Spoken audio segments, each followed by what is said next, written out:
strictly for the purposes of financial gain for those who have access to her estate, including Clive Davis. Including Clive Davis. Myself is concerned, I was totally straight until through my second marriage. I've got 4 kids and grandkids. It's a story as old as the entertainment industry itself, the mentor and the protege, rising together on a tide of ambition, only for the tides to shift when the stakes become too high. Sean Diddy Combs and Clive Davis were once inseparable in the music industry's upper echelon, a dynamic duo of creative genius and business acumen. Davis, the legendary executive with an ear for chart-topping talent, saw something extraordinary in a young, swaggering producer from Harlem. Together, they built an empire. But now, a scandal engulfs Diddy. The silence from Clive Davis speaks louder than words. Once a staunch ally, Davis has seemingly turned his back on the man he helped elevate to superstardom. And if whispers from industry insiders are to be believed, Davis's sudden cooperation with federal authorities might be more strategic than moral. With no training in music, None. did you think you'd be good at this? I never thought I would have a musical ear. I never thought I'd have a natural. Clive Davis wasn't just a bystander in Diddy's meteoric rise, he was the architect of it. Back in the early 90s, when Diddy was still Sean Combs, hustling as an intern at Uptown Records, it was Davis who recognized the potential for something bigger. Diddy wasn't just another producer, he was a brand in the making, a visionary who could package hip-hop culture into something palatable for the mainstream. Davis saw the future, and he wanted a stake in it. When Diddy launched Bad Boy Records in 1993, it was with Davis's blessing and his financial backing. The partnership was lucrative from the start. Bad Boy churned out hits like a factory, with artists like Notorious B.I.G., Faith Evans, and Macy dominating the charts. And Diddy? He became the face of the operation, the charismatic mogul who could sell anything, from records to designer suits. But behind the scenes, it was Clive Davis pulling the strings. He wasn't just a mentor, he was a kingmaker, and Diddy was his crown jewel. Davis defended him through every controversy, every misstep. When Diddy was accused of orchestrating violence during the East Coast-West Coast rap feud of the 90s, Davis stood by him. When his name was linked to a nightclub shooting in 1999, Davis's support never wavered. He even weathered the storm of Diddy's infamous legal settlement with a music executive who claimed Diddy assaulted him with a bottle. Through it all, Davis remained the steady hand guiding Diddy's career, ensuring that his investment and his protege stayed on track. Davis has always assumed a far more active role than most record company presidents. That's why he was a pioneer in the 60s. It's also why he has survived into the 80s. So why, after decades of loyalty, has Clive Davis seemingly abandoned Diddy in his darkest hour? The answer might lie in the intricate dance of power and survival that defines the entertainment industry. Davis, now in his 90s, is a man acutely aware of his legacy. He spent a lifetime cultivating an image as the ultimate hitmaker, the man who could turn anyone into a star.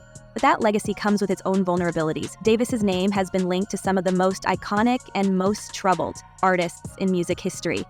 Whitney Houston, for instance, was one of his greatest successes, but her personal struggles cast a long shadow over his career. And now, with Diddy facing allegations that could redefine his public image forever, Davis appears to be making a calculated retreat. Drika, how would you describe Cassie's demeanor when she took the stand today? When she walked in there, Rachel, she had on a brown dress, form-fitting, visibly pregnant, head held high, and did not make any eye contact. According to sources close to the investigation, Davis has been cooperating with federal authorities in the case against Diddy. While the specifics of his cooperation remain under wraps, the implications are staggering. For someone of Davis's stature to turn on his protege suggests a level of desperation, and perhaps an awareness that his own involvement in Diddy's empire could come under scrutiny. After all, Bad Boy Records wasn't just Diddy's brainchild. It was a joint venture with Davis's Arista Records. Financially, professionally, and even personally, Davis was deeply intertwined with the brand that's now at the center of a federal probe. But Davis's silence isn't just about self-preservation, it's also a power play. By distancing himself from Diddy, Davis is sending a clear message to the industry: he's untouchable. It's a move straight out of the corporate playbook, where loyalty is expendable and alliances are only as strong as the bottom line. And make no mistake, Davis's decision to cooperate isn't just a betrayal. It's a calculated act of survival. He's positioning himself as a cooperative witness, someone willing to do the right thing, even if it means throwing his former protege under the bus. The man who once championed Diddy's genius is now, allegedly, one of the key figures helping to dismantle his empire. You know, attorneys say that this is the first time that they've met since 2018 when she attended the funeral for Kim Porter, which is the mother of Sean Combs' 3 children. So to watch Sean Combs watching her was really interesting because they haven't seen each other in at least 6 years. But he can't say anything. You know, this is a moment for him where he has to be silent. And right now we're hearing what she says in terms of what happened during the course of their over 10-year relationship. The fallout for Diddy has been catastrophic. Insiders say that he feels abandoned by the man he once considered a father figure. And who could blame him? For decades, Diddy and Davis were a package deal, their fates intertwined. Davis wasn't just a mentor, he was a protector. Someone who could smooth over any controversy with a well-timed press release or a strategic payout. Now, with Davis reportedly aligning himself with federal investigators, Diddy is left to fend for himself. A precarious position for a man whose public image has already taken a beating. But the betrayal cuts deeper than professional ties. Those close to Diddy describe him as genuinely hurt by Davis's actions. This wasn't just a business relationship, it was a bond built on mutual trust and admiration. And yet, in the face of scandal, that bond has been shattered. Davis's decision to cooperate has isolated Diddy in a way he's never experienced before. For a man who built his career on charisma and connections, the loss of such a powerful ally is more than just a setback, it's a devastating blow. Is he showing any reaction to what she is saying on the stand? I can tell you that immediately, the moment she opened her mouth, you could see that Combs was listening intently to everything that she has to say, as well as those jurors. People know that she was that star witness, the key person in all of this. When you think about that civil suit that came out in 2023, that was settled the day after, she really is the person that connects all the dots. Still, Davis's betrayal raises questions about his true motivations. Is he cooperating out of guilt? A desire to atone for years of complicity? Or is this simply a calculated move to protect his own legacy? Whatever the answer, one thing is clear. Clive Davis is playing a high-stakes game, and he's playing to win. By throwing Diddy under the bus, he's not just distancing himself from the allegations, he's rewriting the narrative, casting himself as a victim of circumstance rather than a willing participant. But in an industry as cutthroat as music, loyalty is often a myth. Davis's actions are a stark reminder that success comes at a cost, and alliances can crumble under the weight of scandal. For Diddy, the timing couldn't be worse. With his trial underway and his reputation in tatters, he's fighting an uphill battle. And he's doing it without the one person who could have helped him navigate the storm.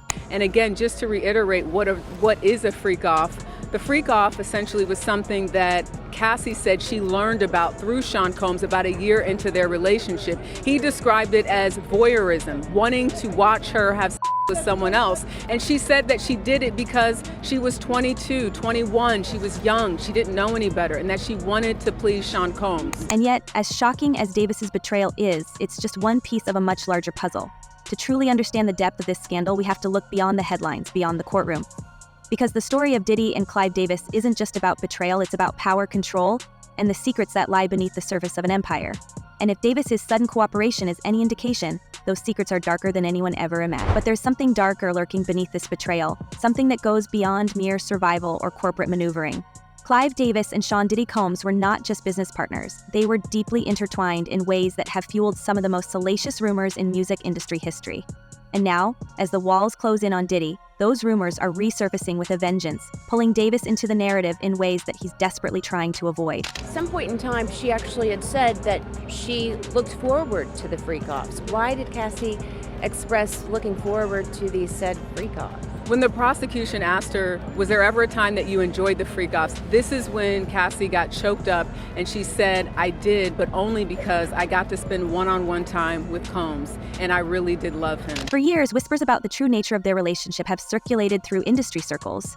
Suge Knight, never one to hold his tongue, exploded onto the scene with claims that Diddy wasn't just molded by Davis, but controlled by him in ways that went far beyond a mentor-protege dynamic. According to Knight, Davis had a level of influence over Diddy that bordered on absolute. And it wasn't just about music. The accusations were jaw-dropping and grotesque, painting a picture of exploitation and manipulation that, if true, could blow the lid off everything we thought we knew about the entertainment business. Knight claimed that Diddy was more than just a business asset to Davis. He was allegedly groomed to be something far more personal. And while these allegations have never been proven, they've set the internet ablaze, with fans dissecting every cryptic interview, every suspicious interaction, every unguarded moment between the two men. And that is speaking to the psychological abuse in addition to the physical abuse that she potentially experienced as Yeah, well. she's definitely laying out someone who was young, who was influenced by wanting to have this record career. She signed a 10-album deal with Bad Boy Entertainment, led by Sean Combs, and basically describes being enamored by Sean Combs. But Knight wasn't the only one raising eyebrows. Jaguar Wright, the outspoken singer who's made a name for herself exposing the alleged dark underbelly of the music industry, added fuel to the fire. She didn't mince words when she called out Davis, accusing him of using his power to control not just Diddy, but a whole roster of artists who felt they had no choice but to comply with his demands. According to Wright, Davis kept people in line with a combination of promises and threats, dangling the carrot of success while wielding the stick of career destruction. And Diddy? He was allegedly at the center of it all, both a victim and a participant. A rising star who learned how to play the game because he had no other choice. But Jaguar Wright's allegations didn't stop with whispers of control and coercion. She claimed there were entire parties hosted by Davis that operated under a shroud of secrecy. Events where the music industry's elite gathered, but where the atmosphere reportedly shifted from glamorous to unsettling. Wright alleged that these gatherings often blurred the lines between business and personal, with young, impressionable artists caught in situations they were neither prepared for nor willing to fully understand. The implication was clear. These weren't just networking opportunities, they were tests, traps, or worse. And Diddy, according to Wright, wasn't just a participant. He was allegedly a recruiter, someone who knew exactly how the game was played and who helped perpetuate it. Adding to the intrigue, insiders have pointed to Diddy's infamous flavor camps, a name that on its surface sounded harmless, even playful, but those who were there described something far more unsettling. Usher, who attended one of these camps as a teenager, has spoken cryptically about the curious things he witnessed, hinting at an environment that was anything but innocent. The camps, reportedly hosted at lavish mansions, were marketed as mentorship programs, but seemed to lack the structure or oversight one might expect for young talent. If Davis had any awareness of what went on at these events, and given his role in Diddy's career, it's hard to imagine he didn't. What does that say about his complicity? He needed her back. Oh, yeah. He needed her back, but he needed her back and under his control. Even more chilling are the resurfaced stories tied to Davis and his alleged vault of secrets. Wright has claimed that Davis kept recordings and documents on artists he worked with, not just as a matter of business, but as leverage. These were said to include audio, video, and even signed agreements that could ruin careers if they ever came to light. While these claims are unverified, they add a sinister layer to the narrative. If such a vault exists, what's in it? And more importantly, could it be used now to manipulate the ongoing federal investigation? The mere possibility raises the stakes, turning this from a legal battle into something much larger, a fight for control and survival at the highest levels of the music industry. I could be attracted to a man, while I still am very attracted to a woman. The rumors don't stop there. Industry insiders have long speculated about Davis's connection to some of the most tragic stories in music history, particularly the devastating fates of Whitney Houston and her daughter. The eerie similarities between their stories have given rise to conspiracy theories that Davis played a far more sinister role in their lives than most are willing to admit. And now, with Diddy's legal troubles dragging Davis's name back into the spotlight, those theories are gaining traction again. What exactly did Davis know, and how far was he willing to go to protect his empire? Did his loyalty to his artists have limits, or was he willing to sacrifice anyone who threatened his legacy? For years, Davis has been portrayed as the benevolent puppet master, the man behind the curtain who made careers and shaped the sound of a generation. But the allegations swirling around him suggest a much darker reality. According to some, Davis cultivated an atmosphere of absolute control, creating a system where loyalty was rewarded and dissent was punished. Diddy's rise to power was no accident. It was a carefully orchestrated plan, with Davis pulling the strings. But as Diddy's empire grew, so did his independence, and that's where the cracks began to show. Did Davis see Diddy's growing influence as a threat? And if so, did he decide to cut him loose before the fallout could reach his doorstep? Music is unique. Music is special. Music has a very individual, meaningful role in society, not only to youth. The timing of Davis's alleged cooperation with authorities is, to put it mildly, suspicious. It comes at a moment when Diddy is more vulnerable than ever, facing a mountain of legal challenges and a public relations nightmare.